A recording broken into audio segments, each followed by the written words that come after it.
Well, welcome to 700 Club Canada. And of course, today is Remembrance Day. And I love this holiday because it gives us the opportunity to remember those brave men and women who gave their lives for our freedom. But as followers of Jesus, it even has a deeper level. It is a reminder that Jesus gave everything for us to experience life, not just on this earth, but in eternity. And so I love this holiday for that simple reason. Well, it's so interesting too, you know, as a follower of Jesus, one of the commands he's given us, one of his instructions is remember me. Right. And this is the practice of communion. Right. And the practice of remembering the life that was laid down for us.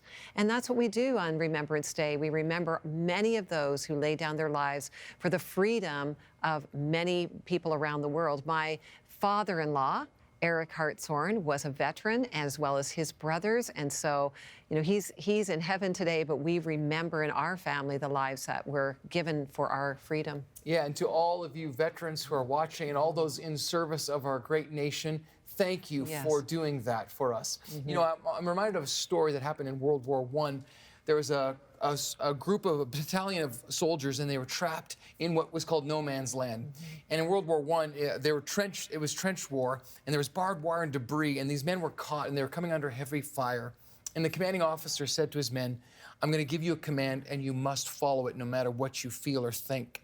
And then he said, crawl over me. And he threw himself over the barbed wire that was keeping them pinned down.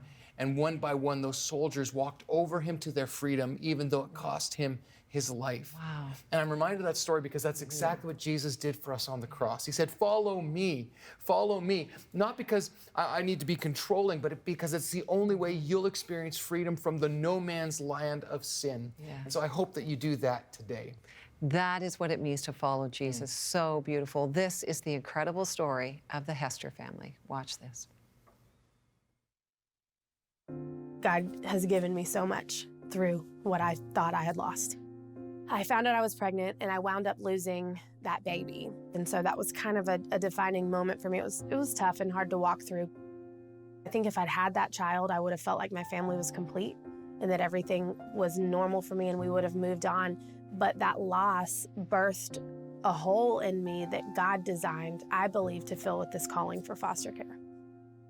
Tiffany came to me and said she was really praying about doing foster care, and I immediately said no. She said, I really feel like we should do this. And so I said, I'll tell you what, I'm going on a trip, and I'll pray about it, and you pray about it, and we'll talk as soon as we get home. I went halfway around the world to Thailand, put in a room with another pastor, and out of nowhere, he just started talking to me about foster care, the joys and the struggles of being a foster parent. And when I got home, I knew that that's exactly what God was calling us to do. Really kind of fighting what I knew God was calling me to do, because it's tough. This is too hard. This is too heavy. Like, how am I supposed to love these children and let them go? And that's one of the only times I've audibly heard God's voice in my life. And he said, at what point did your potential pain become more important than their definite need for love? So we got Finn from the hospital as a newborn. He was 2 days old, and we brought him home. He has a lot of issues. His mom used all throughout her pregnancy, and so he had tremors for 8 months. His whole little body would convulse as he was trying to clear the drugs from his system. And because of that, the withdrawals actually preempted what they consider now almost little mini panic attacks. When he feels his emotions beginning to spiral out, his body and his brain relates that to the withdrawals, and he just loses it. With Finn, it's a lot of behavioral issues, him not being able to talk, and so the communication is very tough. When he wants something, he can't verbalize it just yet, and so he just screams. He is in 22 hours of therapy a week with occupational therapy, speech therapy, and behavior therapy. He's got, a road ahead of him, but equipped with the right things and obviously covering him in prayer, we believe that he will be completely normal functioning kid.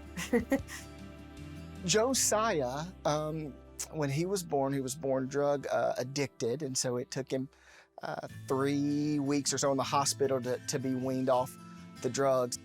He is your standard what they call a drug baby. He would scream for 8 hours a day because his body hurt so bad. He had no muscle control.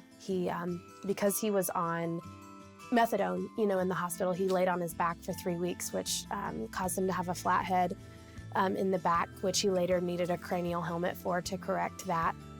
That was very hard. When he would cry like that, there's just nothing you could do. We would just sit in the floor and turn on worship music and hold him tight and rock.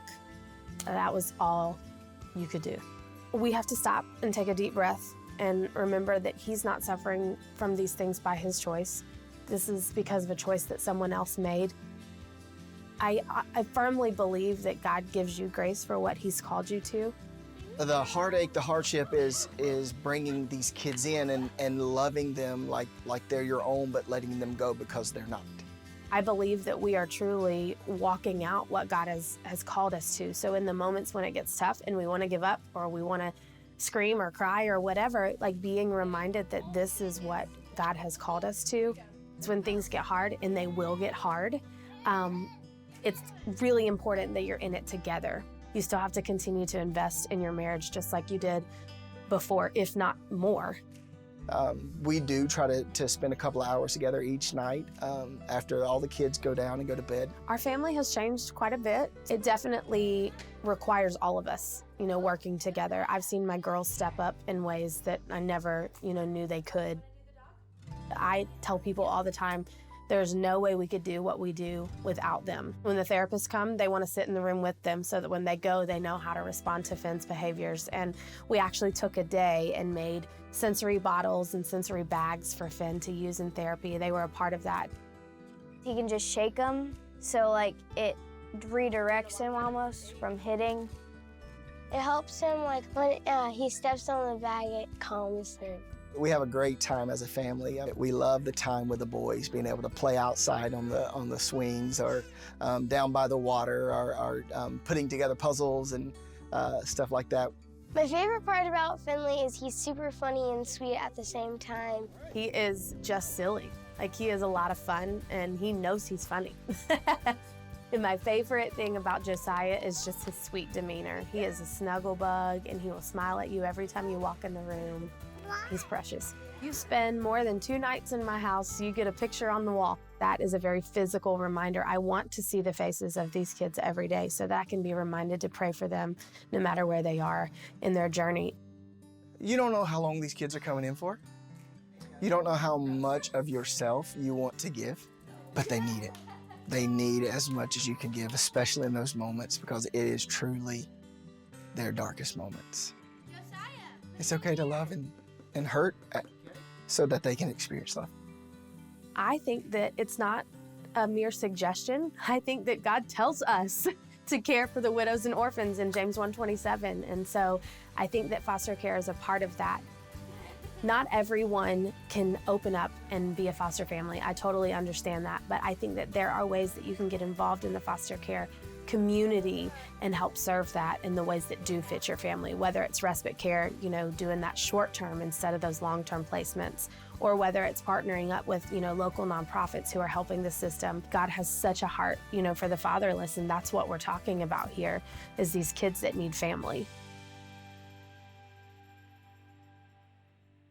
Well, I just love this family. I'm so inspired by the sacrifice that they have made to bring in these children into their home, a picture on the wall for each one of them. What a remembrance wall that is. And I love what Tiffany's husband said. He said, it's okay to love and hurt at the same time. Wow, isn't that so true? To love and hurt at the same time. So often we're looking for the comfortable way out in life. Well, today is Remembrance Day, and we pause to remember those who gave up their lives, who gave up their comfort in order for others to experience freedom. Tiffany reminded us when she said, when God spoke to her about fostering these children, God said to Tiffany, at what point did your potential pain become more important than their definite need for love? Wow. I don't know where you're at right now. Maybe you have experienced fostering yourself, or you're thinking about fostering, or maybe you grew up in the foster system. It is just a beautiful demonstration of what it means to be loved by God, and bringing others into our home is a way that we demonstrate the gospel itself. You see, the gospel is painful. It's not about just being put in a comfortable place. You can love and feel pain at the same time, because actually it hurts when we love others so deeply. Listen to what James 1:27 says. True spirituality that is pure in the eyes of our Father God is to make a difference in the lives of the orphans and widows in their troubles, and to refuse to be corrupted by the world's values. That's from the Passion Translation. I just love that. See, the gospel is to love those who need love, widows and orphans, those who are alone. And what role can you play in your life? We have a resource simply called Love, and maybe you just want to talk to somebody, maybe you need prayer. Would you call us right now? Pick up the phone, we'll give you this resource, and we will give you some love at the same time. Up next, the unique story of one Major League pitcher.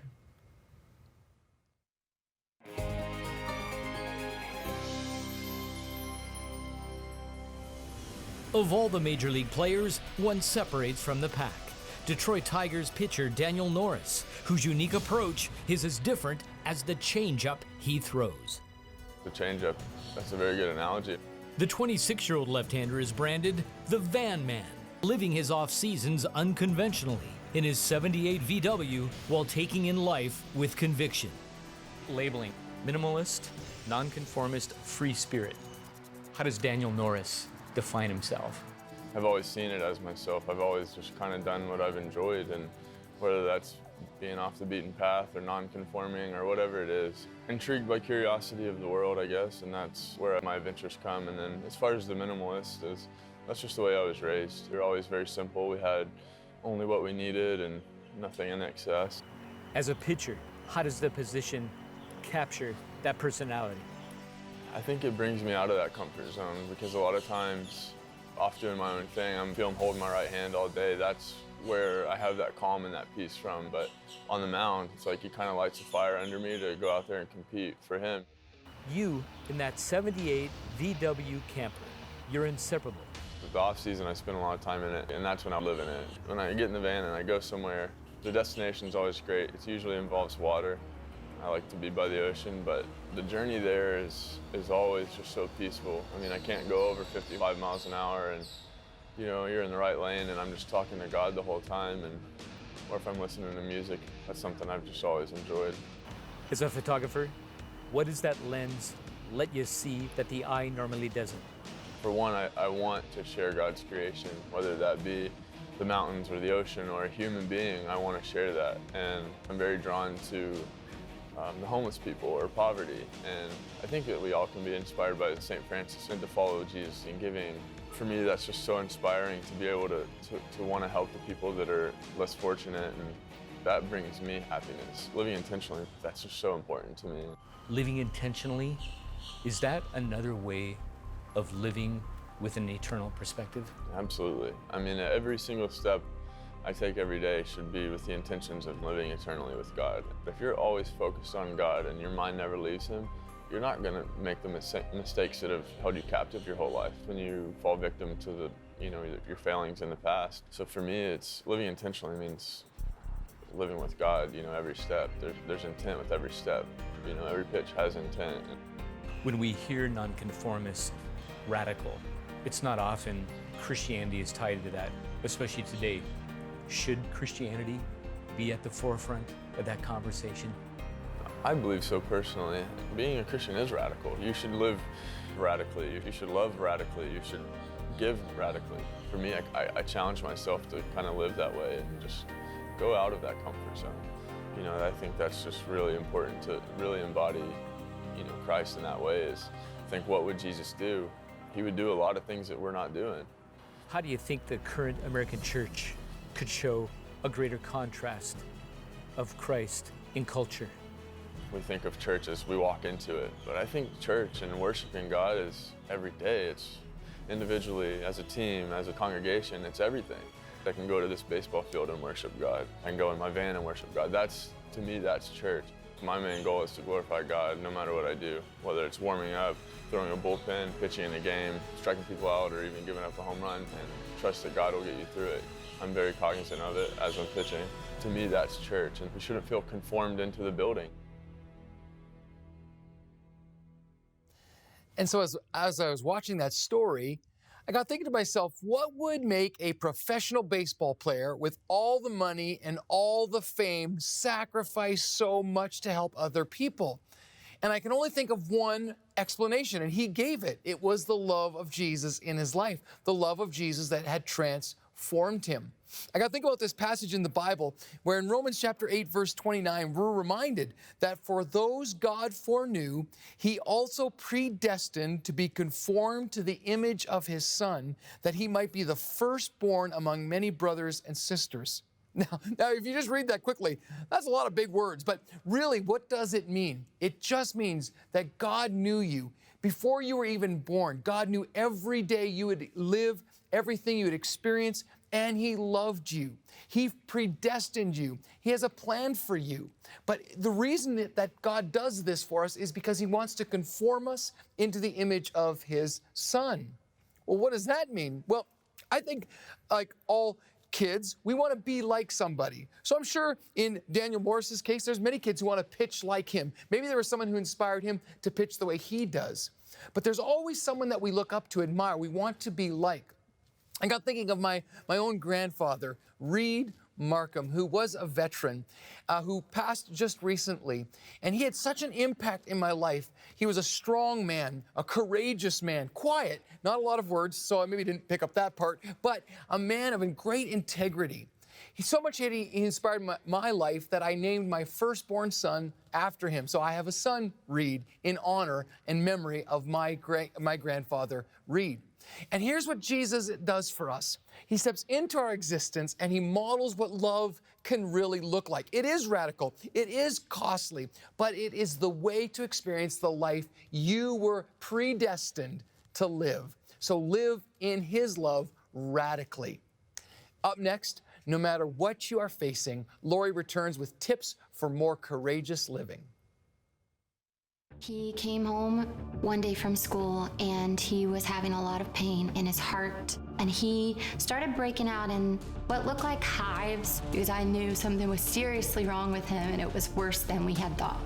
He just spiraled out of control very quickly. And even his face was swelling and he began to throw up violently. And they said, if we don't get him stable, we're in big trouble. The Name of God, available now.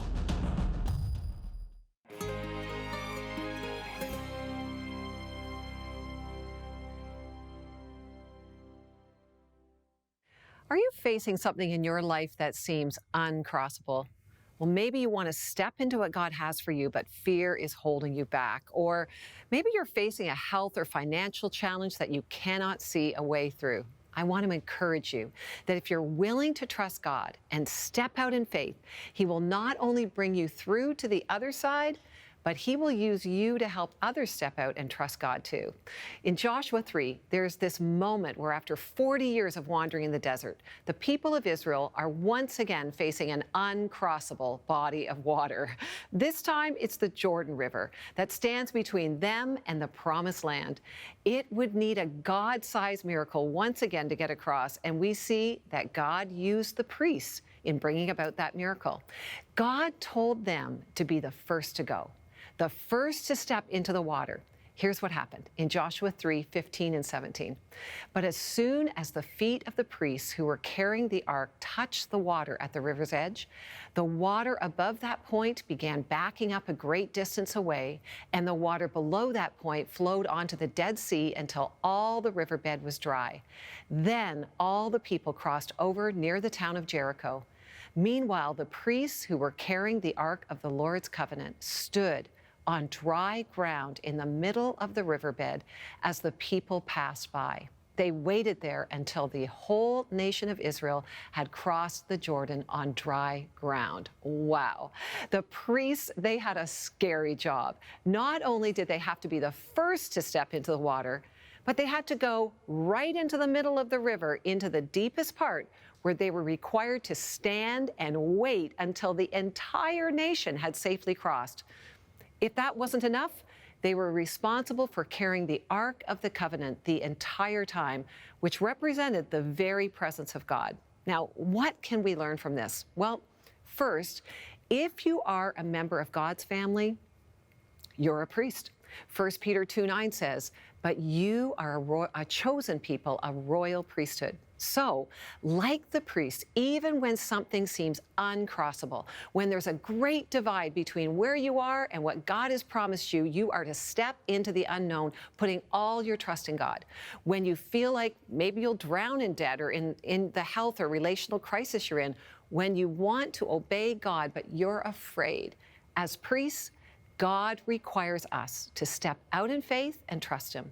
God is asking you to step into the water, into the seemingly uncrossable water, and be willing to stay in the deep end. Yes, it's His job to part the waters. It is your part to step into the water and to stay there until He finishes His work. And as priests, we carry the very presence of God within us. Wherever we go, we represent God. We are like modern-day Ark of the Covenant. We show people that God is with us, and we point the way home. And like them, God may require us to stay in the deep for a time in order for God to rescue many other people. I don't know how long those priests had to stand there. It was probably a full day, maybe longer. I'm sure they were tired of holding up that ark. They wanted to get to the other side too, but they stayed there, and God used them to lead an entire nation to the promised land. So no matter what you're facing, step out in fear and into the unknown. Put your toe into the water. God is with you. All He asks is that you trust Him. He will not only bring you through to the other side, but He will use you to help others step out and trust God. And that's courageous living.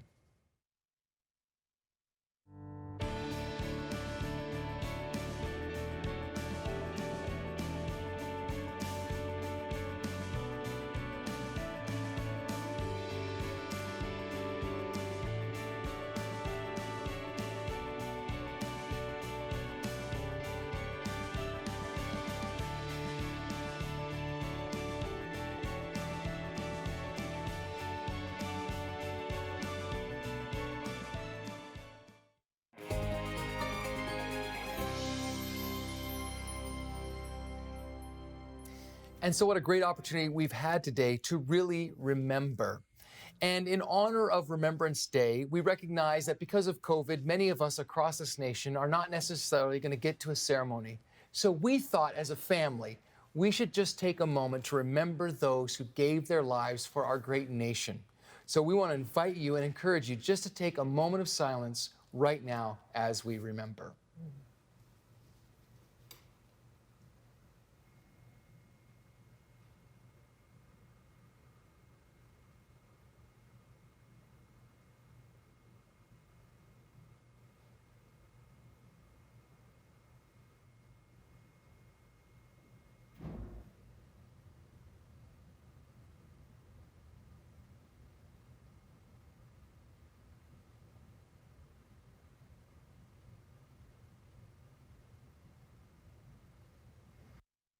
Well, remembering is such a good practice in our life. In fact, the gospel is actually, I always say, we need to remember the gospel every day. Absolutely. Just being reminded of the truth that on Remembrance Day, many people gave up their life for freedom, but the ultimate story of one who laid down his life is the story of Jesus. Absolutely. And what a great thing we can remember. That's right. Because He isn't in the grave. Yes. He's alive. That's right. And so our remembrance is our own victory, that even in death, we can have life. Yes. And so our prayer for you is that whatever you feel maybe has been dead in your life for a while, that you would remember that Jesus came so that you could be free. You'd remember who you are and who He is. And if God is for you, who can be against you. And we want to pray for you right now, because maybe you're watching and you're feeling some loneliness today, or you're feeling this, just the somberness of this moment as we remember maybe loved ones in your life. We want to pray for you right now. I just say, Father, thank you for your great love for us. Thank you that we have a God who loved us so much that even when we were undeserving, you gave up your life for us so that we could have life to the full, so we could have freedom.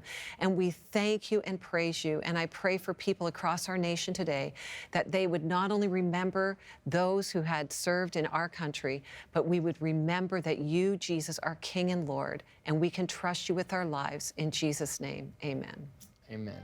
And I love our power verse of today. John 15:13 says, "Greater love hath no man than this, that a man lay down his life for his friends." Thanks for watching.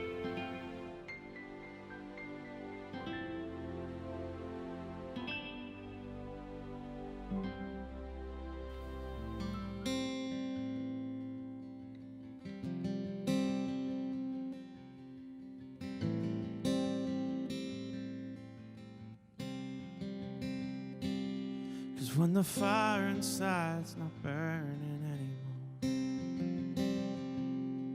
and the wind against is blowing on too strong, and if the gates of hell come knocking at my door, let heaven come.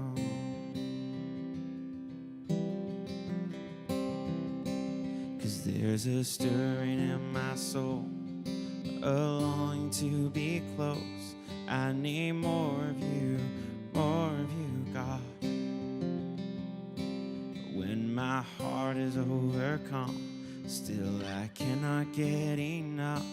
I need more of you, God. I lay down my heart and bare my soul to you, holding on to everything I know that you can do. When my strength is not enough to rise above, let heaven come. So let heaven come, 'cause there's a stirring in my soul, to be close. I need more of you, God. When my heart is overcome, still I cannot get enough. I need more of you, God. And even when my heart's at war, you are waiting at the door. I need more of you, God. When my heart is overcome, still I cannot get enough. I need more of you, God. To contact us, visit 700club.ca.